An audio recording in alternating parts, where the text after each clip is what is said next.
New York में बना Elmira collection central jail, जिस जेल में बहुत टाइम से कैदी रह रहा था जिसका नाम था टिम, जिसने जेल से भागने की एक शॉकिंग प्लानिंग बनाई। लेकिन वो जेल से भागा कैसे, इससे पहले सवाल ये कि वो जेल में भेजा क्यों गया था। टिम जो छोटे गांव में रहने वाला एक शख्स था, सुनसान इलाके में बना हुआ घर, रात के टाइम उसने प्लान किया कि वो उस घर में जाकर चोरी करेगा। लेकिन चोरी करने के दौरान उससे हो गया उसी घर में रहने वाली एक लेडी का मर्डर और उसे हो गई 35 साल की सजा। टिम ने पहले कोई मर्डर नहीं किया था, पहले भी उसने कई बार रॉबरी की थी, लेकिन कभी भी उसने इतना बड़ा क्राइम नहीं किया था जिसमें उसने किसी को जान से मार दिया हो। जिस जेल में उसको भेजा गया था वो पहाड़ी इलाकों से घिरा हुआ था। काफी टाइम हो गया था जेल में रहते हुए, शहर की सड़कों पर वो कभी घूमा नहीं। उसने कई बार कोर्ट से बेल के लिए रिक्वेस्ट की, लेकिन हर बार उसकी रिक्वेस्ट को मना कर दिया गया। अब टिम यहाँ समझ चुका था कि बेल पर तो वो जेल से बाहर नहीं निकलने वाला, तो जेल से बाहर निकलने का बस एक ही रास्ता है, जेल ब्रेक प्लानिंग बनाओ और जेल से भाग जाओ।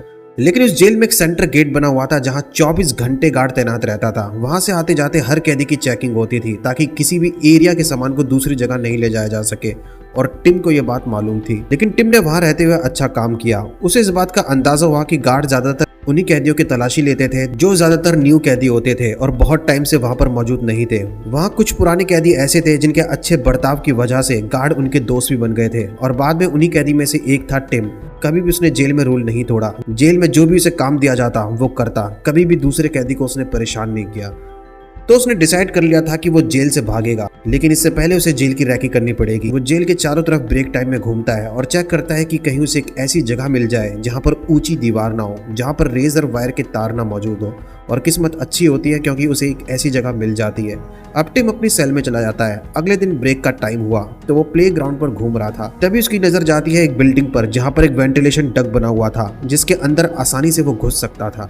लेकिन वो वेंटिलेशन की विंडो उस जेल के एफ ब्लॉक पर बनी हुई थी और उसका सेल तो ग्राउंड फ्लोर पर था। तो उसने सोचा कि अगर ऊपर के एफ ब्लॉक में वो किसी तरह पहुंच गया तो वहां की सीलिंग में छेद करके वो छत तक पहुंच सकता है और फिर आराम से वो पहुंच जाएगा उस वेंटिलेशन डक्ट तक, और फिर वेंटिलेशन डक्ट में घुसकर वो एफ ब्लॉक की दूसरी तरफ पहुंच जाएगा और वहां से किसी चीज की रस्सी बनाकर जेल की छत से नीचे उतरकर वो वहां से भाग सकता है। अब हालांकि ये काम सोचने में जितना आसान लग रहा था उतना था नहीं, क्योंकि इस प्लानिंग में उसको टाइमिंग का भी ध्यान रखना पड़ेगा।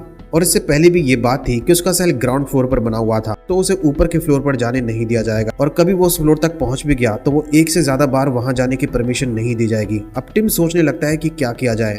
आखिरकार कुछ दिनों के बाद टिम ने इसका भी रास्ता निकाल लिया। एक बार जेल के ब्रेक टाइम में प्लेग्राउंड में टिम मॉर्गन नाम के कैदी से मिलता है। उसको पता था कि उसका सेल ऊपर के फ्लोर पर बना हुआ है। मॉर्गन, जिसको 25 साल की सजा हुई थी, क्राइम ये था कि टैक्सी ड्राइवर को उसने गोली मार दी थी और उसकी टैक्सी चुराकर वो वहां से भाग गया, और बाद में उसने टैक्सी में कुछ रखे पैसे को निकालकर टैक्सी को एक पहाड़ी इलाके में पार्क करके वहां से भाग गया। बाद में पता चला कि उस टैक्सी ड्राइवर की मौत हो गई। बातों बातों में टिम को लगा कि मॉर्गन भी पहले गांव में रहता था, वो भी इसकी तरह पहले कई बार रॉबरी कर चुका है। अब वो दोनों दोस्त बन चुके थे। उसके बाद टिम को यकीन हो जाता है कि जेल ब्रेक की प्लानिंग के लिए वो सही रहेगा। तब उसने जेल ब्रेक का उसे आइडिया बताया, जो उसने बहुत पहले ही आइडिया तैयार कर लिया था। मॉर्गन उसका प्लान सुनने के बाद जेल ब्रेक में शामिल हो जाता है। उसको भी यकीन हो जाता है कि शायद ये प्लान जरूर कामयाब होगा और वो जेल से भाग जाएंगे। लेकिन बिना टूल की मदद से वो आगे का काम नहीं करने वाले थे, क्योंकि जब तक उनके पास खुदाई के औजार नहीं होंगे वो कंक्रीट की दीवार में सुराख करके उसे नहीं तोड़ पाएंगे। एक बार टिम अपनी सेल में पेंटिंग कर रहा था। पेंटिंग करने में वो काफी माहिर था। उसकी बनाई हुई पेंटिंग हर किसी को काफी अच्छी लगती थी। तो एक बार जब वो अपनी सेल में था और पेंटिंग कर रहा था, तभी वहां पर एक गार्ड आता है और उससे बोलता है कि वो चाहे तो आने वाले क्रिसमस के लिए क्रिसमस डेकोरेशन में पेंट का काम कर सकता है। ये सुनने के बाद टिम बहुत खुश होता है, क्योंकि उसे पता था कि उसे पेंट का काम करने के लिए जेल के वर्कशॉप में जरूर भेजा जाएगा, जहां पर जेल ब्रेक के आगे की प्लानिंग वो बना सकता है। अब टिम उस प्राइजनर के वर्कशॉप में जाता है और वहां जाकर बहुत खुश होता है। वो देखता है कि जेल ब्रेक की प्लानिंग में जिन भी औजार का इस्तेमाल उसे करना था वो सारे औजार वहां पर रखे हुए थे, लेकिन उसे पता था कि ज्यादा टाइम तक वर्कशॉप में उसे नहीं भेजा जाएगा, कुछ ही दिनों का काम है। इसलिए वो एक आइडिया सोचता है और वर्कशॉप में कुछ कैदी जो काम करते थे उनकी मदद करने लगता है, जिससे उन कैदी को भी लगता है कि कुछ ही टाइम में टिम बहुत अच्छी तरह और कम टाइम में काम करता है, और वो खुद हेल्प करने के लिए उससे बोलते हैं, और इस तरह से वो और ज्यादा देर तक उस वर्कशॉप में रह सकता है। बाद में बातचीत के दौरान टिम मॉर्गन से कहता है कि वो गार्ड से बात करे और अपने सेल में एक नए सेलमेट के लिए कहे। बाद में अप्रूवल भी मिल जाता है और टिम को मॉर्गन की सेल में ट्रांसफर कर दिया जाता है, जो एफ ब्लॉक के टॉप फ्लोर पर बना हुआ था। अब प्लान के अकॉर्डिंग यहाँ पर सब कुछ सही हो रहा था। बाद में सेल में सभी कैदियों की गिनती होने के बाद वो दोनों बात करते हैं सेल की सीलिंग की किस जगह पर सुराग बनाने का काम स्टार्ट करें। इस पर टिम मॉर्गन से कहता है कि सेल में बने दरवाजे के पीछे का कोना इस काम के लिए सही रहेगा, क्योंकि काम करने के दौरान अगर कोई भी गार्ड सेल में आ जाता है तो सेल के दरवाजे के अंदर का ऊपर का कोना वो देख नहीं पाएगा। अब टिम अपना बेड उस दरवाजे के कोने पर सरका देता है और उस जगह पर टॉवल और सेल में रखे बाकी एक्स्ट्रा कपड़े वहां पे रख देता है, ताकि सेल के बाहर खड़े गार्ड वहां पर पहुंचने पर उसे पता न चले। सीलिंग में सुराग करने के लिए टूल्स की जरूरत पड़ेगी, लेकिन जेल की वर्कशॉप से हथौड़े को चुराना आसान काम नहीं था, क्योंकि वर्कशॉप से जब भी कैदी काम करने के बाद बाहर निकलते थे तो सेल पहुंचने से पहले उनको सेंट्रल गेट से जाना पड़ता था, जहां सभी कैदियों की चेकिंग होती थी, और चेकिंग के दौरान अगर वो पकड़ा गया तो टिम बुरी तरह फंस सकता है। सबसे पहले वो एक काम करता है, वो देखता है कि वर्कशॉप में एक टेबल पर 3 छोटे स्क्रू रखे हुए थे जिसको वो वहां से बाहर निकाल सकता था। टिम उन 3 स्क्रू को अपने पेट पर रखता है और उसके ऊपर सेलो टेप लगा देता है, जिससे वो स्क्रू उसके पेट पर चिपक जाते हैं। अब टिम वहां से निकलने से पहले वहां से एक पेंटिंग को भी उठा लेता है। वहां से पेंटिंग लेने के बाद अब टिम सेंटर गेट की तरफ पहुंचता है। वो थोड़ा डरा हुआ था, उसे पता था कि अगर पकड़ा गया तो सिक्योरिटी काफी बढ़ा दी जाएगी और उस पर हर वक्त निगरानी रखी जाएगी, क्योंकि शक हो जाएगा कि वो जेल से भाग सकता है। लेकिन यहाँ पर टिम की किस्मत अच्छी थी, क्योंकि सेंटर गेट पर जिस गार्ड की उस वक्त ड्यूटी थी वो गार्ड उसका दोस्त था और टिम की बनाई हुई पेंटिंग उसे काफी अच्छी लगती थी। सेंटर गेट पर जाते ही टिम उसके हाथ में वो पेंटिंग थमा देता है। अब टिम की चेकिंग भी नहीं होती और उसे वहां से जाने दिया जाता है, लेकिन अचानक वहां दूसरा गार्ड आ जाता है जो टिम का दोस्त नहीं था।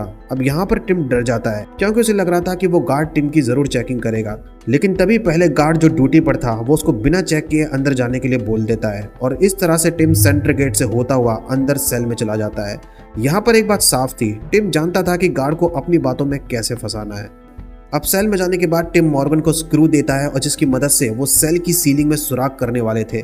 ये काम बहुत मुश्किल था और टाइम भी काफी ज्यादा लगने वाला था, लेकिन इसके अलावा उनके पास कोई रास्ता नहीं था जिससे काम जल्दी हो सके। एक प्रॉब्लम थी कि उस सेल में बाहर से लाई हुई चीजों को छुपाना बहुत मुश्किल था, क्योंकि गार्ड कभी भी सेल में आकर चेकिंग कर सकता था। लेकिन पता था कि अगर जेल से भागना है तो इस रिस्क में चौकन्ना होकर प्लानिंग का काम तो करना पड़ेगा। अब उनमें से जब एक सीलिंग में छेद करने की कोशिश करता तो दूसरा कैदी सेल के गेट पर खड़े होकर ध्यान रखता कि वहां पर कोई गार्ड तो नहीं पहुंच रहा, लेकिन इस छोटे से स्क्रू से उस कंक्रीट की दीवार पर सुराग करना मुश्किल था। एक बार उनको लगा कि गार्ड वहां पर पहुंचने वाला है, लेकिन इससे पहले ही वो दोनों स्क्रू को सेल में कहीं छुपा देते हैं, लेकिन स्क्रू के निशान दीवार पर बन चुके थे। इसलिए टिम पेंटिंग में इस्तेमाल होने वाली ब्लैक शीट को सीलिंग पर चिपका देता है। अब क्योंकि टिम बहुत अच्छा आर्टिस्ट था तो उसको इजाजत दी गई थी कि वो पेंटिंग में इस्तेमाल होने वाले टूल्स को सेल में रख सकता था, तो उसने सेल की सीलिंग पर कई जगह पर वो ब्लैक शीट लगा दी। क्योंकि सीलिंग का कलर भी ब्लैक था तो पता नहीं लग रहा था कि कुछ गड़बड़ है, लेकिन उनको ये बात समझ में आ गई थी कि सीलिंग में सुराग करने के लिए उनको किसी और अच्छे टूल की जरूरत होगी, तभी उनका काम अच्छे से और कम टाइम में हो पाएगा।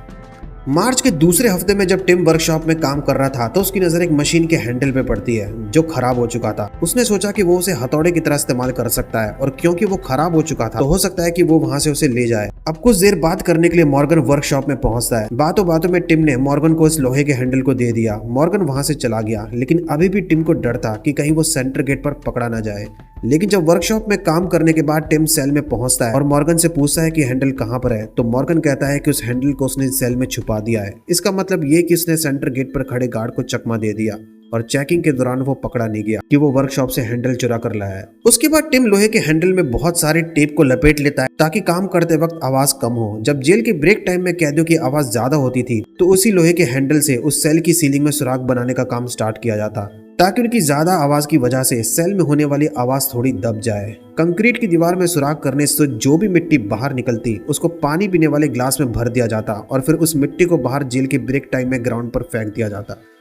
टिम की प्लानिंग का काम सही चल रहा था, लेकिन एक और प्रॉब्लम होती है। सीलिंग की दीवार में सुराग करने के दौरान उनको एक लोहे की रॉड दीवार में मिलती है जिसको काटने के लिए उनको आरी चाहिए थी। उनको पता था कि वर्कशॉप में आसानी से उनको आरी मिल जाएगी, लेकिन वहां से आरी चुराकर सेल में कैसे लाएं? उन्हें पता था कि सेंटर गेट पर चेकिंग के दौरान गार्ड को पता लग सकता है और वहां मेटल डिटेक्टर का इस्तेमाल किया जाता है। अब यहाँ पर टिम आइडिया सोचना शुरू करता है। उसने अपनी जेब से तंबाकू का पैकेट निकाला और उस तंबाकू के पैकेट को ओपन करके उसमें छोटी सी आरी डाल दी और उसको दोबारा पैक कर दिया, जिससे गार्ड के तंबाकू के पैकेट में अंदर चेक करने के चांसेस कम हो गए। अब सेंटर गेट जाने के दौरान इस तंबाकू के पैकेट को वो गार्ड को दे देता है। उसके बाद गार्ड उस तंबाकू के पैकेट को चेक करता है और बिना ही उसको ओपन करे वो टिम को सेल में जाने की परमिशन दे देता है। उसके बाद टिम लाइटर से उस आरी को गर्म करता है और उसके बाद उसे टूथपेस्ट के हैंडल में फिट कर देता है और फिर वो उस लोहे की रॉड को काटना शुरू करता है। उसके बाद टिम उस टूथपेस्ट को डस्टबिन में डाल देता है और दोबारा उस सेल की सीलिंग में सुराग बनाने का काम स्टार्ट किया गया। लगभग 2 हफ्तों तक वो काम चलता रहा, लेकिन एक दिन प्रॉब्लम हो जाती है। अचानक पता चलता है कि गार्ड सभी सेल की चेकिंग करने के लिए पहुंच रहा है। अब जल्द से जल्द सेल में मौजूद जितने भी टूल्स थे उन्हें कहीं पर छुपाया जाता है। उन्होंने कोशिश तो पूरी की, लेकिन कुछ भी हो सकता था। डर तो उनको लग रहा था कि कहीं गार्ड को सेल में एक भी टूल न मिल जाए। अब 2 गार्ड उनकी सेल में पहुंचते हैं, लेकिन कुछ ही देर चेक करने के बाद वो वहां से चले जाते हैं। लेकिन इन दोनों को पता था कि अगली बार जब बहुत अच्छे से सेल को चेक किया जाएगा तो वो पकड़े जा सकते थे, इसलिए उनको अपना काम जल्दी करना पड़ेगा। लगभग 4 हफ्तों तक वो सीलिंग में सुराग बनाने का काम करते रहे। आखिर में टिम एक स्क्रू को उठाकर सीलिंग पर ठोकता है और उस सीलिंग में छोटा सा छेद हो गया और सूरज की रोशनी अंदर आने लगी और वो दोनों बहुत खुश हुए, क्योंकि अब उनका काम इतने दिनों के बाद खत्म हो चुका था। बस उन्हें सीलिंग में इतना बड़ा होल करना पड़ेगा जिससे वो दोनों आसानी से बाहर निकल जाए। लेकिन इस बार उनको एक बड़े टूल की जरूरत पड़ेगी, जिससे कुछ ही टाइम में सीलिंग में इतना बड़ा होल हो जाए कि वो बाहर निकल जाए। उनको पता था कि जब अगली बार सेल को सर्च किया जाएगा तो वो जरूर पकड़े जा सकते हैं और गार्ड सेल में उन जगह को जरूर चेक कर सकता है जहां पहले उन्होंने नहीं की थी। अब टिम वर्कशॉप में देखता है कि एक टेबल पर हथौड़ा रखा हुआ था, जो कि उनके आगे के प्लानिंग के लिए बिल्कुल सही रहेगा। उसने वहां से हथौड़े को उठाया और उसको टॉवल से लपेटकर अपने लाए हुए बैग में डाल दिया। अभी भी टिम को यकीन था कि वो सेंटर गेट पर खड़े गार्ड को पहले की तरह बेवकूफ बना देगा। अब टिम दोबारा सेंटर गेट की तरफ पहुंचने लगता है। अभी भी वो लाइन में ही था। उसको बहुत डर लग रहा था कि कहीं मेटल डिटेक्टर से पकड़ा ना जाए। उसे पता चलता है कि सभी कैदियों की मेटल डिटेक्टर से ही उस दिन चेकिंग हो रही थी। अब यहाँ पर टिम डर जाता है। उसे लगता है कि इस बार वो पकड़ा जाएगा और महीनों की जो प्लानिंग थी वो बर्बाद हो जाएगी।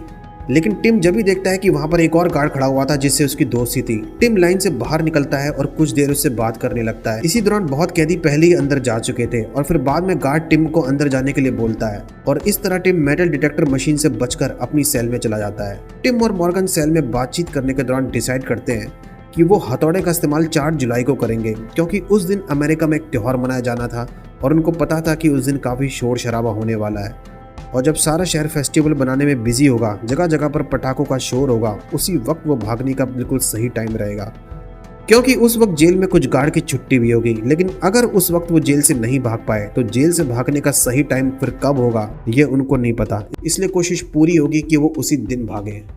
अब जेल के रूल के अकॉर्डिंग दिन में हर 2 घंटे के बाद गार्ड सेल को चेक करने के लिए जरूर जाता था कि कैदी सेल में मौजूद है या फिर नहीं। लेकिन रात में कैदियों को सोने का जो टाइम होता था तब बहुत कम बार गार्ड सेल में चेक करने के लिए जाता था। अब 4 जुलाई से पहले एक बार रात में टिम अपने टैलेंट का इस्तेमाल करता है और पुरानी न्यूज़पेपर और कपड़ों की मदद से वो डमी तैयार करता है। उस पर इंसानी बाल भी लगा देता है जो उसने जेल के सैलून से चुराए थे। उसने बहुत अच्छे से डमी तैयार कर लिया था जिसका इस्तेमाल वो भागने वाले दिन करेंगे।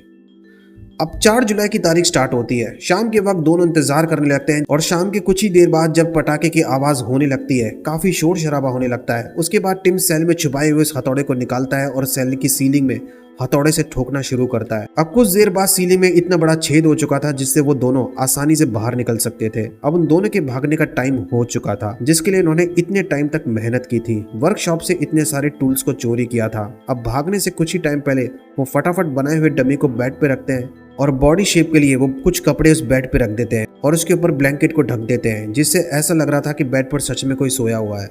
उसके बाद वो जेल की शर्ट को उतारकर अपने शरीर पर वैसलीन मलते हैं ताकि सीलिंग के छेद से निकलने में ज्यादा परेशानी ना हो। अब दोनों एक एक करके सीलिंग के छेद से ऊपर निकलते हैं। उसके बाद उन्हें वेंटिलेशन डक्ट मिलता है। उस वेंटिलेशन के ढक्कन को वो काटते हैं और उसके अंदर घुस जाते हैं। टिम इतने सालों तक उस जेल में रह रहा था, इसलिए भागते टाइम वो अपनी जिंदगी के बारे में सोच रहा था। जेल से बाहर निकलने के बाद वो एक नई शुरुआत करने वाला था। हालांकि टिम जिस क्राइम के लिए जेल में गया था वो मर्डर उससे अचानक से हो गया था। उसके लिए उसे पछतावा हो रहा था, लेकिन जेल से बाहर निकलने के बाद वो एक नई शुरुआत करने वाला था। अब टिम और मॉर्गन उस वेंटिलेशन डक्ट से आगे बढ़ते बढ़ते आखिरी छोर तक पहुंच चुके थे। वहां से उनकी आजादी का रास्ता साफ था। वेंटिलेशन डक्ट से बाहर निकलने के बाद वो छत तक पहुंच गए। उन्हें अंदाजा हो गया कि उन्हें अब लगभग 40 फीट नीचे उतरना पड़ेगा। अब ऐसे ही डायरेक्ट कूद नहीं सकते थे क्योंकि बहुत चोट आएगी और शोर की वजह से गार्ड को पता चल सकता था, इसलिए वो वापस अपनी सेल में चले जाते हैं और बेडशीट की चादर की मदद से उन्होंने एक रस्सी तैयार की। अब वेट करते हैं रात के 10 बजे का। जब गार्ड आखिरी राउंड के बाद सभी कैदियों को सेल में चेक करने के बाद वहां से चला जाता है, तब वो दोनों वहां से भागने की तैयारी शुरू करते हैं। अब दोबारा वो बेड पर डमी रखते हैं और सीलिंग के छेद से ऊपर पहुंच जाते हैं। शरीर पर लगे वैसलीन को सबसे पहले वो कपड़ों से साफ करते हैं। उसके बाद एक नई एक्स्ट्रा ड्रेस जो पहले से उन्होंने पुराने कपड़ों से तैयार की थी उसको पहनते हैं और एक एक करके दोबारा वेंटिलेशन डक्ट के अंदर घुसते हैं। वेंटिलेशन डक्ट के रास्ते से आखिरी छोर तक पहुंचकर वो वेंटिलेशन की खिड़की को तोड़कर बाहर निकल जाते हैं। अब वो छत पर मौजूद थे। अपने साथ वो चादर से बनी हुई रस्सी को लाए थे ताकि उसके सहारे वो छत से नीचे उतर सके। सावधानी से वो कदम आगे बढ़ाते रहते हैं, छत के किनारे तक पहुंच जाते हैं। वहां पर किसी लोहे से वो चादर से बनाई गई रस्सी को बांध देते हैं, बाकी रस्सी को वो छत से नीचे लटका देते हैं। लेकिन 40 फीट की ऊंचाई ज्यादा थी, उनको बहुत ही सावधानी से नीचे उतरना पड़ेगा। अगर थोड़ी सी भी गलती हुई तो वो नीचे गिर जाएंगे, मर भी सकते थे। अब यहाँ तो टिम नीचे उतरने के लिए तैयार था, लेकिन मॉर्गन को डर लग रहा था कि कहीं उससे कोई गलती ना हो जाए और वो नीचे गिर गया तो प्लानिंग फेल हो जाएगी। लेकिन टिम उसको समझाने की कोशिश करता है कि बस उनको कुछ देर रस्सी से सावधानी से नीचे उतरना है और उसके बाद वो जेल से जरूर भाग जाएंगे। अब ज्यादा देर तक वहां रुकना सही नहीं था क्योंकि वो पकड़े जाएंगे। टिम मॉर्गन को बताता है कि ठीक है, पहले वो रस्सी से नीचे जाएगा जिससे उसे पता चल जाए कि ये इतना भी मुश्किल नहीं है, और उसके बाद फिर वो ट्राई करेगा। अब टिम बहुत सावधानी से रस्सी से नीचे उतरने लगता है, लेकिन पैर में एक जगह रस्सी अटक गई। वो उसको सही करने की कोशिश करता है, लेकिन गलती से पैर फिसल जाता है और टिम नीचे गिर जाता है। हालांकि उसे ज्यादा चोट नहीं आती, लेकिन फिर भी पैर में दर्द हो रहा था और उसके लिए खड़ा होना भी मुश्किल हो रहा था। लेकिन वो जहाँ पर गिरा था वहां पर प्राइजन की लाइट पड़ रही थी और वो कभी भी पकड़ा जा सकता था। टिम मॉर्गन से मदद के लिए बोलता है और उसको नीचे आने के लिए बोलता है, लेकिन मॉर्गन जो पहले ही डरा हुआ था वो थोड़ा और डर जाता है और नीचे आने से मना करने लगता है। फिर टिम उसको दोबारा समझाता है कि वो बहुत मुश्किल में है और उन्हें इसी वक्त जेल से बाहर निकलना पड़ेगा, हम वापस सेल में नहीं जाएंगे। मॉर्गन उसकी बात को मानता है और रस्सी से बहुत सावधानी से नीचे उतरने लगता है और बिना नीचे गिरे वो ग्राउंड फ्लोर पर पहुंच जाता है। टिम को जेल की सर्च लाइट से वो अलग हटा देता है और टिम का एक पैर और एक हाथ में चोट आई थी। मॉर्गन को लगने लगा कि उनको वापस सेल चला जाना चाहिए। उस टाइम भागने में काफी रिस्क है, शायद उन्हें किसी और भागने का दिन डिसाइड करना पड़ेगा, लेकिन टिम को हार नहीं माननी थी, उसे उसी वक्त जेल से बाहर निकलना था। और आखिरकार काफी कोशिश के बाद वो दोनों जेल से बाहर निकल गए। जिस वक्त वो स्ट्रीट पर थे उस वक्त वो काफी डरे हुए थे। मॉर्गन को लग रहा था कि कभी भी जेल में मौजूद गार्ड सेल के अंदर बनाए हुए डमी को देख लेगा और उनको भागने की खबर पता लग जाएगी। टिम के पैर में अभी भी दर्द हो रहा था और चलना उसके लिए काफी मुश्किल हो रहा था। बहुत टाइम से किसी तरह वो पैदल तो जरूर जा रहा था और बाद में वो मॉर्गन से कहता है कि वो स्ट्रीट 17 को पार करके पहाड़ की तरफ पहुंच जाएंगे। उस इलाके में उनको ढूंढना काफी मुश्किल होगा पुलिस के लिए। अब वहां चलते चलते लगभग सुबह हो गई थी। वो लोग रूट 17 तक पहुंच चुके थे, जिसको क्रॉस करके वो जंगल के इलाके में पहुंच जाएंगे। अब मॉर्गन तो जल्दी जल्दी रोड को क्रॉस करता है और बाद में टिम भी लंगड़ाते लंगड़ाते रोड को क्रॉस कर रहा था। रोड क्रॉस करने के बाद वो पहुंच चुके थे उस पहाड़ी जंगल इलाके में जहां पर टिम बहुत खुश होता है। इतने सालों के बाद उसने आजादी देखी थी। कुछ टाइम तक वहां पर मौजूद वो पेड़ों को देखा, कई पक्षियों की उसने आवाज सुनी। अब सुबह के लगभग 6 बजे जेल के अंदर सभी गार्ड जब सेल में कैदियों को उठाने के लिए पहुंचता है और टिम और मॉर्गन के सेल में वो जाता है, वो देखता है कि वो अभी भी सो रहे थे। बाहर से बोलने पर भी कुछ रिस्पांस जब नहीं हुआ, उसके बाद गार्ड को शक होता है। वो सेल के अंदर जाता है और उसी ब्लैंकेट को हटाता है। टिम को उठाने के लिए जो सेल के अंदर वो गया था वहां पर तो एक डमी रखा हुआ था, वहां पर मॉर्गन भी नहीं था। वो समझ चुका था कि टिम और मॉर्गन जेल से कब के भाग चुके हैं। अब फौरन इस जेल से भागने की खबर उस स्टेट प्राइजन के कमिश्नर को दी जाती है। फिर वो तुरंत घर से बाहर निकलता है। वो जेल उसके घर से 2 घंटे की दूरी पर पड़ता था। वहां पर जेल के अंदर सभी गार्ड भी डर गए। उन्हें मालूम था कि उनकी लापरवाही मानी जाएगी। 2 कैदी जिन पर मर्डर का केस दर्ज है वो जेल के बाहर आजाद घूम रहे हैं।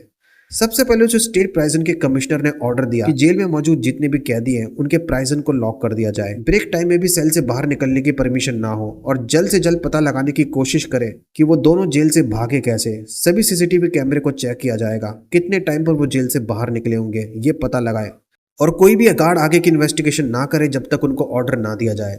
अब उन दोनों कैदी को भागे हुए काफी घंटे हो चुके थे। शहर में जितने भी पुलिस डिपार्टमेंट थे उन दोनों की फोटो भेज दी गई थी। जितना टाइम बढ़ रहा था सर्च ऑपरेशन के टाइमिंग में उतने पैसे भी खर्च हो रहे थे। यहाँ तक कि हेलीकॉप्टर की मदद से भी शहर में जितने भी पहाड़ी इलाके थे सब जगह ढूंढा जा रहा था। शहर में जगह जगह नाकाबंदी कर दी गई। कई जगह पर बने हुए थे पेट्रोल पंप, वहां पर लगे हुए सीसीटीवी कैमरे को भी चेक किया गया, लेकिन कोई सुराग नहीं मिला। और वहीं पर टिम और मॉर्गन जंगल में एक जगह झरने के पास पहुंचकर पानी पीना शुरू करते हैं। टिम जब झरने से पानी पी रहा था तभी उसे हेलीकॉप्टर की आवाज सुनाई देती है। अचानक से आवाज सुनने के बाद टिम समझ जाता है कि वो हेलीकॉप्टर पुलिस का है। वो उनको ढूंढ रहे हैं और वो खुद को किसी तरह कवर करते हुए किसी सेफ जगह पहुंचने की कोशिश करता है।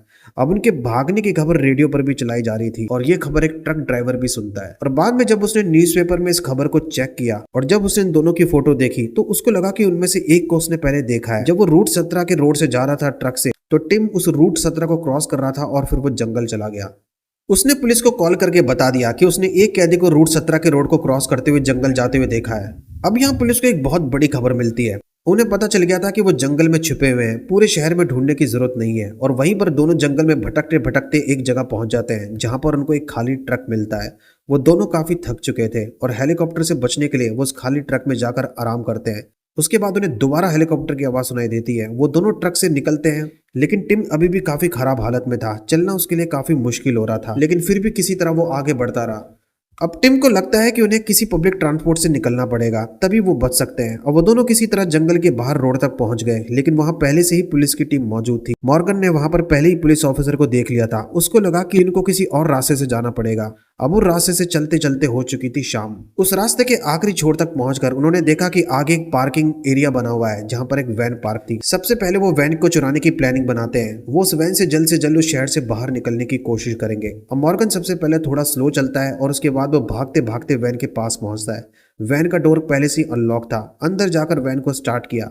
अब टिम भी हिम्मत करके वहां पहुंचकर वैन के अंदर बैठ जाता है और दोनों वहां से निकल जाते हैं। लेकिन इन दोनों को वैन चुराते हुए वहां से भागते हुए उस वैन के ओनर ने देख लिया, इसलिए वो पुलिस को कॉल करके वैन की चोरी की खबर बताता है। शाम के 7 बजे एक पुलिस ऑफिसर अपनी ड्यूटी खत्म करने के बाद घर जा रहा था। तभी वो रेडियो पर चोरी होने की खबर सुनता है। उस पुलिस ऑफिसर को लगता है कि कहीं ये दोनों वही तो क्रिमिनल नहीं जो जेल से भागे हुए हैं, यानी अब उन दोनों को ढूंढने के लिए पुलिस को उस सफेद वैन का पता लगाना पड़ेगा। एक पुलिस ऑफिसर को सिग्नल के पास सफेद वैन दिखाई देती है, लेकिन जैसे ही वो वहां पर पहुंचते हैं वैन की स्पीड और तेज हो जाती है। अब उनको शक और हो जाता है। बहुत सारी पुलिस की टीम अब उस वैन का पीछा करने लगती है। वहीं पर टिम और मॉर्गन को भी पता चल गया कि पुलिस उनका पीछा कर रही है और पुलिस गाड़ी से बाहर निकलती है और गन पॉइंट पर उनको वार्निंग दी जाती है कि वो वैन से बाहर निकल जाएं, वरना मजबूरन उनको उन पर गोली चलानी पड़ेगी। अब दोनों को भी समझ आ गया था कि वहां से बचकर निकलने का कोई रास्ता है नहीं, और अगर वो भागने की कोशिश करेंगे तो गोली मार दी जाएगी। तो वो सरेंडर कर देते हैं। उन दोनों ने जेल से भागने के लिए कई दिनों तक मेहनत की और इतने दिनों की प्लानिंग बनाने के बाद वो जेल से बाहर निकल भी गए, लेकिन भागने के सिर्फ 3 दिन के बाद ही पकड़े जाते हैं। कुछ ही टाइम के बाद ये खबर पॉपुलर हो जाती है कि जेल से भागे हुए 2 बहुत खतरनाक क्रिमिनल दोबारा पकड़े जा चुके हैं। ये न्यूज सुनने के बाद लोग काफी रिलैक्स हो जाते हैं और उनको लगता है इससे पहले कि शहर में कोई दोबारा मर्डर हो या फिर कोई रॉबरी की घटना हो, वो दोनों कैदी पहले ही पकड़े गए। शायद जितनी अच्छी तरह उन्होंने जेल से भागने की प्लानिंग बनाई थी, अगर जेल से भागने के बाद भी उनको दूसरा प्लान होता कि कैसे पुलिस की टीम को चकमा दिया जाए, किन बातों का ध्यान रखा जाए कि पुलिस की टीम को उनकी लोकेशन का पता ना चले, तो शायद और दिन तक वो आज़ादी की जिंदगी जी सकते थे। लेकिन अच्छी प्लानिंग बनाने के बावजूद जेल ब्रेक में तो सक्सेस हो गए, लेकिन इस केस में वही हुआ जो ज्यादातर केस में होता है, और आखिरकार कैदी पकड़े गए और सजा पहले से ज्यादा बढ़ा दी गई। उन दोनों का केस दोबारा कोर्ट में चलता है और टिम और मॉर्गन दोनों की सजा को बढ़ाकर दोबारा उन्हें अमेरिका में किसी और जेल में भेज दिया जाता है। और पैरोल की रिक्वेस्ट जो पहले वो जेल में रहने के दौरान कर सकते थे, जेल से भागने के बाद दोबारा पैरोल रिक्वेस्ट करने की भी उन्हें परमिशन थी नहीं। यानी जब तक उनकी सजा पूरी नहीं हो जाती उन्हें लगातार जेल में ही रहना पड़ेगा। टिम को तो पहले से ही बेल पर रिक्वेस्ट करने से मना कर दिया था, लेकिन मॉर्गन अगर रिक्वेस्ट बेल के लिए करता तो जेल से भागने से पहले शायद उसको पैरोल पर कुछ दिनों के लिए जेल से बाहर आने की परमिशन होती। लेकिन अब वो जेल से भागने का क्राइम कर चुका था, इसलिए वो कभी भी अब बेल के लिए रिक्वेस्ट नहीं कर सकता था। तो अगर आपको स्टोरी अच्छी लगी तो इस वीडियो को लाइक करना। मिलता हूं मैं आपसे नेक्स्ट वीडियो में, तब तक के लिए गुड बाय।